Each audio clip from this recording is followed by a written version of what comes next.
దీన్ని ఒప్పుకో, మీరు ఇమీడియట్ తీసేయాలి, ఇమీడియట్ గా తీసేయాల్సింది దీన్ని. ఈ తెల్లదట్లు ఎవరు ధరిస్తారు? తెల్లబట్టలు ఎవరు ధరిస్తారు? వాళ్ళు ఇంక మొహాన్ని బొట్టన పెట్టినారు. మన దాదీలు కొంతమంది అది కూడా పెట్టుకోవట్లా, అదే స్టిక్కర్ పెట్టుకున్నారు. అదన్నా అందుకని సనాతన భారత హైందవ ధర్మం ఏం చెప్పిందో అది పాటించే ఋషీశ్వరులు అందరం.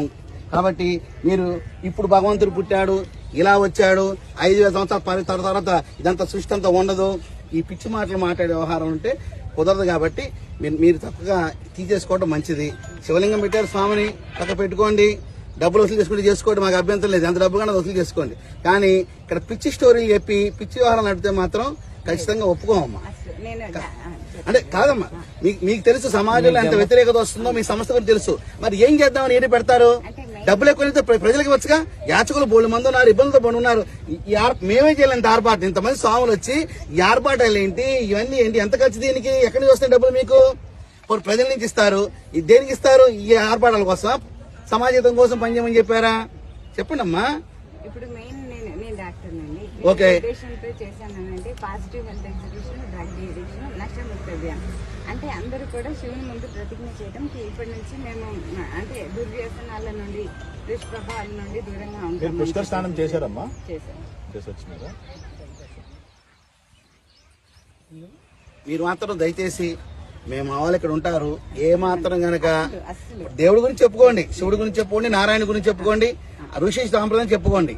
కానీ మీ యొక్క దాడ్యం తీసుకొచ్చి ప్రజల మీద రుద్దితే మాత్రం ఇది కొత్త క్రిస్టియన్ మతంలో కొత్త మతంలో తయారైంది. మీది ఇది క్రిస్టియన్ మతంలో కొత్త మతంలో తయారైంది. కరెక్ట్ కాదు కదా? మీరు ఇది చేస్తారు, కన్ఫ్యూజ్ చేస్తున్నారు వ్యవస్థని.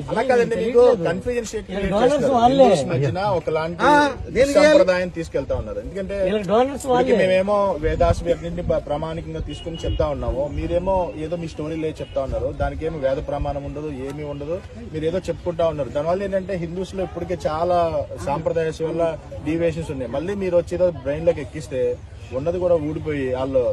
మేము గ్రామాల్లోకి వెళ్తున్నాం, పట్టణాలకు వెళ్తున్నాం, ప్రజల్లోకి వెళ్తున్నాం, లక్షల మంది కలుస్తున్నాం. అసలు హిందూ ధర్మం నుంచి పక్కదారి పడుతున్న వ్యవస్థను తిరిగి పునరాగమనం ద్వారా మేము కష్టపడి తీసుకొస్తుంటే మీరు వాళ్ళలో దూరి అయోమయం గురి చేసి ఎటెల్లాలో తెలియకుండా నారాయణ ఫోటో పెడతారు, శివుడు పెడతారు. కానీ చెప్పేదంతా మీ గందరగోళం విషయం చెప్తారు. మీరు అది ఎలా కుదురుతుంది? కన్ఫ్యూజన్. మేము మాట్లాడాము, మేము క్వాలిఫైడ్స్ అందరూ కూర్చొని మేము మాట్లాడాము. నన్ను పిలిస్తే నేను రాలేదు, నన్ను పిలిస్తే ప్లేట్ టికెట్ పంపించాను, చించి అవతల పారేసి నేను రాలేదండి అక్కడ కార్యక్రమానికి. కొంతమంది వెళ్తే వచ్చారు. మాస్టర్స్ చదువుకున్నాం, మీరు చాలా కన్ఫ్యూజన్ స్టేట్ లో తీసుకెళ్తున్నారు. ఎందుకంటే పబ్లిక్ ని, భక్తుల్ని అప్పటికే చాలా కన్ఫ్యూజన్స్ ఉన్నాయి. మళ్ళీ మీరు కొత్త కన్ఫ్యూజన్ తీసుకెళ్లి వాళ్ళని అసలుకి ఏమి బాబు వద్దురా బాబు మేము అంటున్న పరిస్థితి తీసుకొస్తున్నాం. అందుకని మీ ఫిలాసఫీ ఏం చెప్పకుండా దయచేసి ఇట్లాంటి విగ్రహారాధన నేర్పించి వాళ్ళకి ఫిజికల్ ప్రాక్టీస్ నేర్పించండి. మీరు డాక్టర్ కదమ్మా, ఏది కావాలో చేసుకోండి, కానీ మీ యొక్క సిస్టమ్ మాత్రం ఇక్కడ ప్రవేశపెట్టబాకండి. రేపు కలియుగాంతం ఇలా అయిపోతుంది, ఎందుకు అవుతుందండి? పని లేదా, పని పాడలేదా? ప్రతి దేవుళ్ళు, ప్రతి వ్యక్తిలో జీవుడిలో పరమాత్మ అనుకున్నాం కదా, ఉన్నారు కదా. కలియుగాంతం ఎందుకు అవుతుంది? మీరు ఎలా నిర్ణయిస్తారు? మీకు హక్కు ఉంది నిర్ణయించడానికి. అంటే మనకన్నా ముందు పుట్టిన వాళ్ళని రద్దుపడతారు, మీ మాట వినాలా? మీ మాట ఎందుకు వినాలమ్మా? చెప్పండి. మీ పిల్లకి మీ ఇష్టం పెంచుకుంటారు. డాక్టర్ చదువుకుని మీ డాక్టర్ చదివారు, మీ ఇష్టమైందా? ఇంట్లో వాళ్ళు ఇష్టమైందా? మీ పక్కింటి వాళ్ళు ఇష్టమైందా? మీ ఇష్టం లేదా మీ తల్లిదండ్రులు ఇష్టం, మీ పక్కింటి వాళ్ళు ఇష్టం కాదు కదా, అది మీ ఇష్టం. మేము గౌరవించుకుంటాం మీ డాక్టర్ గాని. అలాగే ఎప్పటి నుంచో విధానం తీసుకొచ్చి పక్క విధానం వచ్చి పక్కింట్లోకి తయారయ్యారు. మీరు మీ విషయం చెప్తే ఎలా ఒప్పుకోమంటారు? అంటే దేనైనా ఒక ప్రమాణం ఉండాలి అంటున్నాం. ఇప్పుడు మేము ఏం స్వామి ఏదైనా మాట్లాడాలనుకోండి ఒక ప్రమాణం ఉంటుంది, వేద ప్రమాణం ఉంటుంది. ఇప్పుడు మేము ఏదైనా మాట్లాడాలనుకోండి ఒక ప్రమాణం ఉంటుంది. శ్రీమద్ భాగవతాన్ని ఆధారితంగా తీసుకుని మేము మాట్లాడతాం.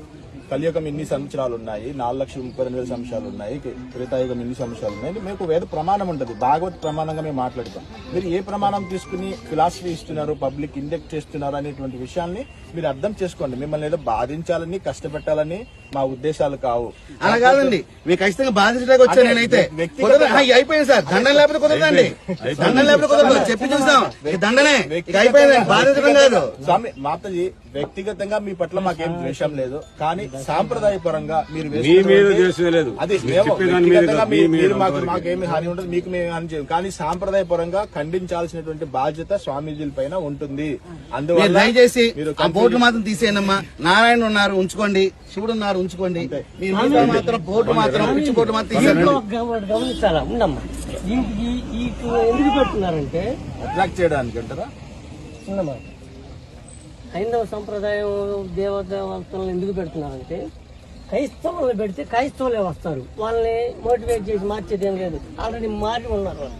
ఈ పెడితే మనలాంటి వాళ్ళు వస్తారు.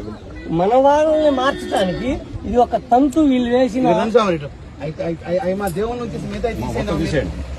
వీళ్ళు వేసినటువంటి మళ్ళీ ఉంచితే మొత్తం బాగుపడదాం, మొత్తం చేస్తాం. నిమిషాలు మొత్తం బాగుంటారు. మనిషి వస్తారమ్మా,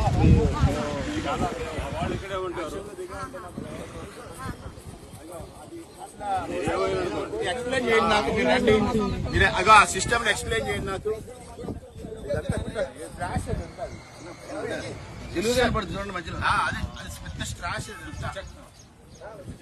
ఇవన్నీ తీయాలమ్మా, ఈ కన్ఫ్యూజన్స్ అన్ని తీయాలి. చోటేశ్వరమ్మ నారాయణ కింద ఉన్నారు, ఆయన పైన ఉన్నారు. జీసస్ ఇది ఎందుకమ్మా? అమ్మా ఇదేంటిది దరిద్రం? అమ్మ ఏంటమ్మా అమ్మా ఈ దరిద్రం ఏంటమ్మా? పుష్కరాల్లో ఏంటిది? ఈ దరిద్రం ఏంటమ్మా? ఏరామి ఏమ్మా ఏంటి? సరమ సమానం అయితే మీ ఆస్తి ఉంటే నాకు ఇచ్చేయండి, కొంచెం అంతా ఒకటే కదా. మీ ఆస్తులు ఉంటే మాకు ఇచ్చేయండి, మేము పంచుకుంటాం అందరూ. ఈ దరిద్రం ఏంటి? ఇక్కడ ఏంటి అసలు ఇక్కడ జరుగుతుంది ఏంటి? లేదమ్మా ఇది చించేడే చించేసామారు చించేయ్. చించేసామారు చించేయడమే. చించే దరిద్రం ఉండకూడదు. మొహోడే యేసు ప్రభు బొమ్మలు ఏంటమ్మా ఇక్కడ ఈ ప్లేస్ లో? సాంప్రదాయం ఏంది, వ్యవస్థ ఏంది, యేసు ప్రభు బొమ్మలు ఏంది? దేవుని ఎవరు పెట్టుకోండి అమ్మా. క్రైస్తవులు మీకు దయచేసి నమస్కారం చెప్తున్నాం. ఈ బోట్లు మొత్తం ఆలు పెట్టండి. 2 రోజులు మా వాళ్ళు ఉంటారు రండి, మా వాళ్ళు ఉంటారు, వచ్చి అబ్జర్వేషన్ చేస్తారు. ఈసారి మాత్రం తేడా వస్తే మాత్రం కేసు నమోదు చేస్తాం, చట్ట ప్రకారం చర్య యేసు తీసుకుంటాం. ప్రభు బొమ్మలు పెట్టారేంటి?